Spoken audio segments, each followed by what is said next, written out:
ভাবতে পারেন মশার ভয়ে মানুষ কিনা সমুদ্রের মাঝখানে গিয়ে শত শত বছর ধরে বাস করছে, যেখানে কখনো আধুনিক মানুষের পাও পড়েনি, কিংবা নদীতে জমা বরফ থেকে তৈরি করা আস্ত একটা শহর। সেই সাথে আছে ঠিক মরুভূমির মাঝখানে প্রায় 500 বছরের পুরনো এমন একটা শহর, যে শহরের প্রতিটা বিল্ডিং কিনা 100 ফুটেরও বেশি উঁচু। চমকে উঠলেন? হ্যাঁ, আপনাকে চমকে দেওয়ার মতোই আমাদের আজকের আয়োজন, কারণ আজকে আমরা দেখতে যাচ্ছি ঠিক এমন সব জায়গা। তো চলুন কথা না বাড়িয়ে শুরু করা যাক। ফ্লোটিং ভিলেজ দক্ষিণ এশিয়ার সবচাইতে বড় হ্রদ কম্বোডিয়ায় অবস্থিত, আর সেই কম্বোডিয়ার হ্রদের পানির উপরেই বাস করে প্রায় 10 লক্ষ মানুষ। তাদের প্রতিটা বাড়িকে বলা হয়ে থাকে বোট হাউস।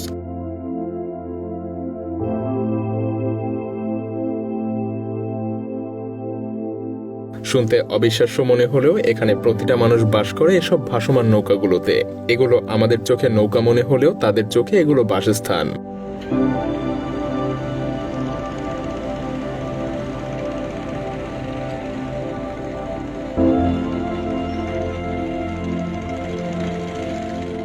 তবে এই হ্রদে মানুষ বাস করতে পারে কেবলমাত্র এখানে প্রচুর পরিমাণে মাছ পাওয়া যায় সেজন্যই। প্রায় 200 প্রজাতির মাছ।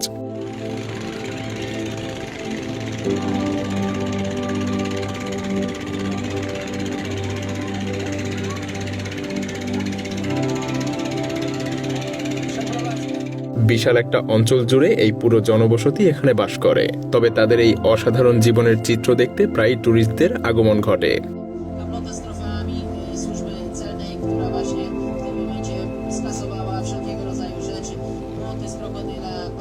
বর্তমানে এখানে ট্যুরিস্টের আগমন এত বেশি হচ্ছে যে স্থানীয়রা কিছু কিছু ক্ষেত্রে বেশ সমস্যায় পড়ে যাচ্ছে, কারণ এখানে নেই কোনো সুপেয় পানির ব্যবস্থা এবং পয় নিষ্কাশন ব্যবস্থা।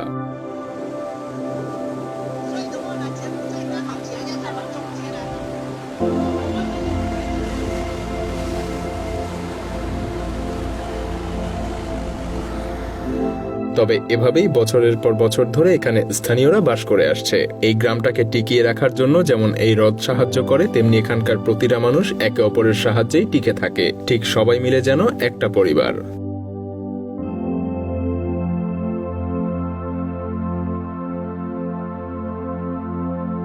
শিবাম সিটি ভাবতে পারেন একটা শহর যেটা ঠিক মরুভূমির মাঝখানে অবস্থিত, আর এই শহরের প্রতিটা বিল্ডিং প্রায় 100 ফুট উঁচু, বলতে পারেন প্রায় 22 তলার সমান। আর সব থেকে বেশি অবাক করার ব্যাপার হলো এই শহরটা গড়ে উঠেছিল আজ থেকে প্রায় 500 বছর আগে ইয়েমেনের মরুভূমিতে, যেটা তৈরি করা হয়েছিল শুধুমাত্র কাদামাটি দিয়ে।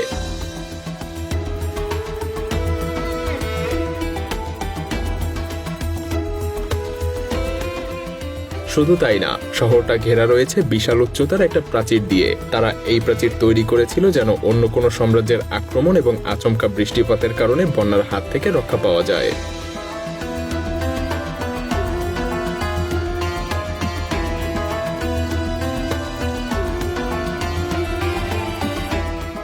একটু ভালো করে লক্ষ্য করুন।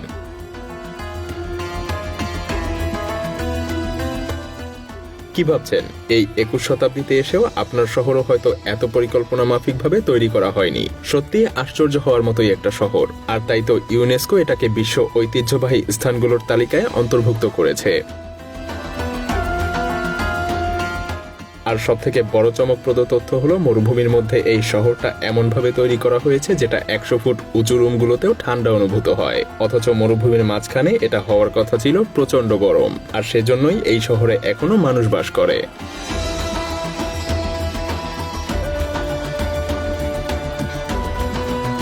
সান্টা ক্লজ ফ্লোটিং ভিলেজ ভাবতে পারেন কয়েকজন মিলে মাছ ধরতে গিয়ে সমুদ্রের বুকে তৈরি করে ফেলেছে পুরো আস্ত একটা গ্রাম। আর কলম্বিয়ার সেই গ্রামের সদস্য সংখ্যা এখন প্রায় 600 জন। বলা যায় তারা সবাই একই পরিবারের। তারা এতগুলো মানুষ মাত্র 2.5 একর জমির উপরে বাস করে, যেটা পৃথিবীর সবথেকে ঘনবসতিপূর্ণ জনবসতির মধ্যে অন্যতম।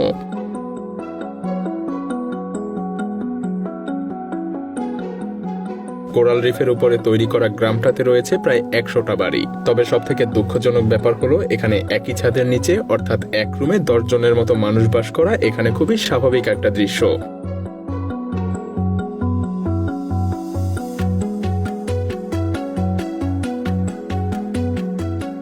এখানকার প্রতিটা ব্যক্তি একজন আরেকজনের আত্মীয়। তবে মজার ব্যাপার হলো প্রায় 100 বছরেরও বেশি আগে সেই জেলেদের এখানে এসে বাস করার আরো একটা অন্যতম কারণ ছিল মশার উৎপাত থেকে বাঁচার জন্য। তবে এখানে বর্তমানে একটা চার্চ, স্কুল এবং রেস্তোরাঁও আছে।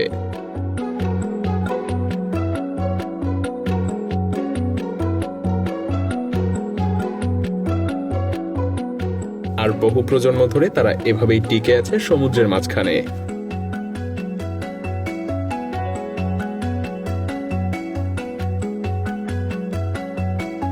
প্যালাসিটোস অফ কাস্ত্র মনোমুগ্ধকর দেখতে কাঠের এই ঘর তৈরি করা হয়েছিল প্রায় 100 বছর আগে, আর এটার অবস্থান চিলির দক্ষিণ উপকূলের গ্যাম্বো নদীতে।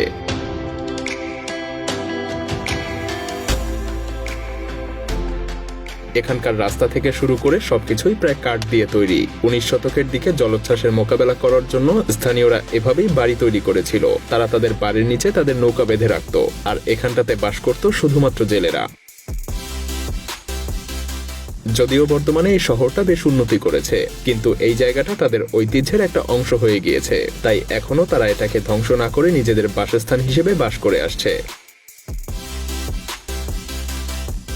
মজার ব্যাপার হলো এই জনবসতিটাতে বর্তমানে শত শত টুরিস্ট ভিজিট করতে আসে, আর তাই তো কেউ কেউ তাদের এই ঘরগুলোকে গেস্ট হাউস এবং রেস্টুরেন্টেও পরিণত করে ফেলেছে। আইস হোটেল সুইডেনের মনোমুগ্ধকর এই বরফের হোটেলে আপনাকে স্বাগতম, যেটা কিনা পৃথিবীর প্রথম বরফের তৈরি হোটেল। আর সবথেকে মজার ব্যাপার হলো এই হোটেল তৈরিতে যে বরফগুলো ব্যবহার করা হয় সেগুলো তুলে আনা হয় নদীর গভীর থেকে, আর এতে করে প্রতি বছর প্রায় 6,64,000 বর্গফুট বরফের খণ্ডের প্রয়োজন পড়ে।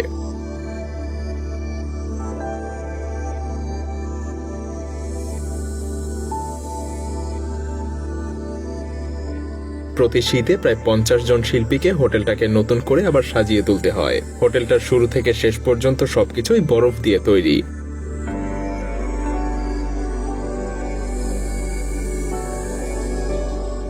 বিছানা, চেয়ার, টেবিল সবকিছু, এমনকি গ্লাস পর্যন্ত।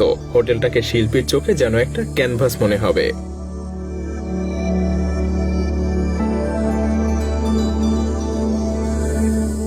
কল্পনা করুন আপনি যেখানে শুয়ে আছেন তার চারপাশে শুধু বরফ আর বরফ, আর তাই তো এখানে প্রতি বছর মিলিয়ন মিলিয়ন টুরিস্ট এর সৌন্দর্য উপভোগ করতে আসে।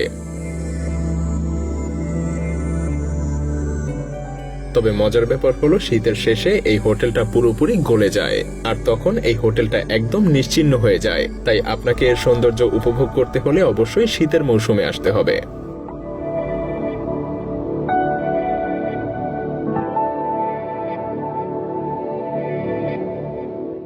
হলস্টেড সিটি, আপনার কি মনে হয় চীন কি শুধুমাত্র বিভিন্ন প্রোডাক্টই কপি করতে পারে? না, চীন এমনকি পুরো আস্ত একটা শহর ধরে কপি করে ফেলতে পারে। যেন অস্ট্রেলিয়ার হলস্টেড শহর তুলে এনে চীনে স্থাপন করা হয়েছে। বিন্দুমাত্র কোনো পরিবর্তন নেই। অস্ট্রেলিয়ার শত শত বছরের পুরনো এই শহরের মতো আরো একটা শহর তৈরি করেছে চীন কয়েক বছর আগে, অর্থাৎ 2012 সালে। অথচ দেখে মনে হবে এটাও যেন শত শত বছরের পুরনো একটা শহর। মূলত চীন এই শহরটাকে কপি করেছে ইউরোপীয় বাসিন্দাদেরকে আকর্ষণ করার জন্য।